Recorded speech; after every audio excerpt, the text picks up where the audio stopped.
Hello guys, welcome back to my channel. ఈ వీడియోలో నేను ఉస్మానియా బిస్కెట్స్ అయితే చూపించేస్తున్నాను. పక్కా కొలతలతో. అలాగే ఈ ప్రొసీజర్ని మీరు ఫాలో అయితే కనుక మీకు కూడా మార్కెట్ స్టైల్ ఉస్మానియా బిస్కెట్స్ అయితే మీరు ఇంట్లోనే చేయగలుగుతారనమాట. సో ఇలాగా మన ఛానల్ని సబ్స్క్రైబ్ అయితే చేసేసుకోండి, ఒక లైక్ అయితే ఇవ్వండి, సపోర్ట్ అయితే చేయండి గైస్. వీడియోలోకి వెళ్ళిపోదాం పదండి. సాల్టెడ్ బటర్ వచ్చేసి 100 గ్రామ్స్ అయితే తీసుకున్నాను. మంచిగా ఫ్లఫీగా వచ్చినంత వరకు మనం మిక్స్ చేసుకోవాలి. బలూన్ విస్కర్తో మిక్స్ చేసిన తర్వాత 1/4 కప్ ఆఫ్ ఐసింగ్ షుగర్ అయితే తీసుకున్నాను. సో ఐసింగ్ షుగర్ అంటే ఏం లేదండి, షుగర్ పౌడర్. అది మనం ఇంట్లోనూ కూడా చేసుకోవచ్చు. నేను ఇక్కడ 2 బ్యాచెస్లో అయితే మిక్స్ చేశాను. ఇలాగ నేను చూపించిన ఈ ప్రొసీజర్ని మీరైతే ఫాలో అయితే అయిపోండి guys. 1/2 teaspoon cornflour, 1/4 teaspoon salt, అలాగే 1/4 teaspoon of baking powder, 1/2 teaspoon of milk powder ఇక్కడ వీడియో స్కిప్ అయిందండి. మైదా వచ్చేసి 1 కప్. మీరు హెల్దీ వర్షన్లో చేయాలంటే మైదాకి రీప్లేస్లో వీట్ ఫ్లోర్ కూడా అయితే తీసుకోవచ్చు అనమాట. లేకపోతే మార్కెట్ స్టైల్లో అంత టేస్ట్ అయితే రాదనమాట వీట్ ఫ్లోర్తో. సో అందుకని పక్కాగా మార్కెట్ స్టైల్ అయితే మీరు మైదానే యూజ్ చేయాలి. ఇక్కడ నేను మిక్స్ చేస్తున్నప్పుడు నా హ్యాండ్ మూమెంట్ని మీరు ఇక్కడ గమనించినట్లయితే యాంటీ క్లాక్ వైజ్లో రాకూడదు, క్లాక్ వైజే ఉండాలి. మన ఎప్పుడు కూడా కుకీస్ మిక్స్ చేస్తున్నప్పుడు, కుకీ బ్యాటర్ మిక్స్ చేస్తున్నప్పుడు హ్యాండ్ మూమెంట్ 1 డైరెక్షన్లోనే అయితే ఉండాలన్నమాట. అయితే యాంటీ క్లాక్ వైజ్ లేదా క్లాక్ వైజ్ ఏదో ఒక 1 మూమెంట్లో 1 డైరెక్షన్లో అయితేనే ఉండాలి. ఓకేనా? అలాగా మిక్స్ చేసుకున్న తర్వాత ఇప్పుడు నేను మంచిగా డో అనేది హ్యాండ్తో మిక్స్ చేసుకుంటున్నాను. ఓకేనా? ఇలాగ మిక్స్ చేసుకుంటున్నప్పుడు నేను ఇక్కడ ఏం లిక్విడ్ ఇంగ్రీడియంట్ అనేది ఇందులో యాడ్ చేయలేదు. ఓన్లీ నేను తీసుకున్న బటర్తోనే నాకు ఇక్కడ డో అనేది ఫామ్ అయిపోయింది. ఓకేనా? సో ఇక్కడ వరకు క్లియర్ కదా?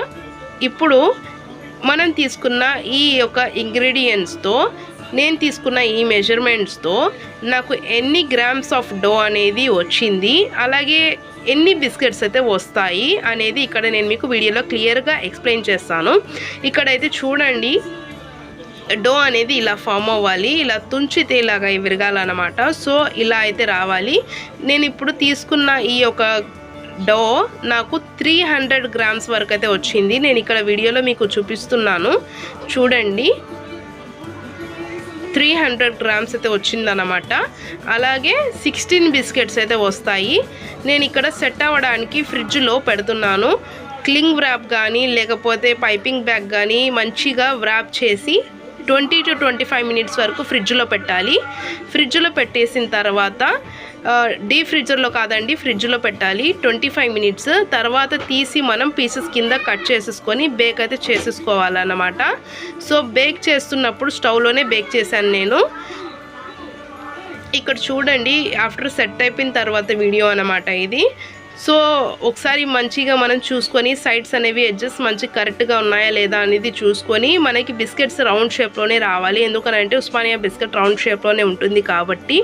సో ఇలాగా రౌండ్గా వచ్చేసిన తర్వాత మనం తీసుకొని మనం ఏదైతే బేకింగ్ ట్రేలో బేక్ చేసుకుంటామో ఆ ట్రేలో మనం ఆయిల్ గ్రీస్ చేసి దానిపైన బటర్ పేపర్ వేసి, బటర్ పేపర్ని కూడా ఒకసారి ఆయిల్తో గ్రీస్ అయితే చేసేసుకోవాలి. ఎందుకనంటే మనకి హీట్ అనేది ఎక్కువగా ప్రొడ్యూస్ అయిపోయి మనకి బిస్కెట్స్ అనేది మాడిపోతాయి అనమాట, ఒకవేళ మనం బటర్ పేపర్ కానీ ఆయిల్ కానీ గ్రీస్ చేయకపోతే. సో ఇదైతే ప్రాబ్లమ్స్ అయితే వస్తాయి. సో ఈ ప్రాబ్లమ్స్ రాకుండా మనం బటర్ పేపర్ అది కూడా వేసుకుంటాం అనమాట. తర్వాత బిస్కెట్స్ అన్నీ కూడా మనం పీసెస్గా కట్ చేసుకొని ఏదైతే మనం బేకింగ్ ట్రే పెట్టుకున్నామో ఆ ట్రేలో మనం మంచిగా 1 by 1 వేసేసుకొని మిల్క్ వాష్ అయితే చేసేసుకోవాలి. నాన్ వెజ్ వాళ్ళకైతే ఎగ్ వైట్ అయితే వాష్ అయితే చేయాలన్నమాట. సో నేను స్టవ్ మీద చేస్తున్నాను లో ఫ్లేమ్లో 20 to 25 మినిట్స్. అలాగే నేను బ్యాక్ సైడ్ బేక్ అయిపోయిన తర్వాత ఫ్రంట్ సైడ్ కూడా ఒకసారి తిప్పి 5 మినిట్స్ బేక్ చేసుకున్నాను. ఇలాగ గోల్డిష్ కలర్లో వచ్చిందన్నమాట. సో అంతేనండి, మార్కెట్ స్టైల్లో ఉస్మానియా బిస్కెట్స్ అయితే రెడీ అయిపోతాయి ఇంట్లోనే ఈజీగా. Thanks for watching this video అండి. బాయ్.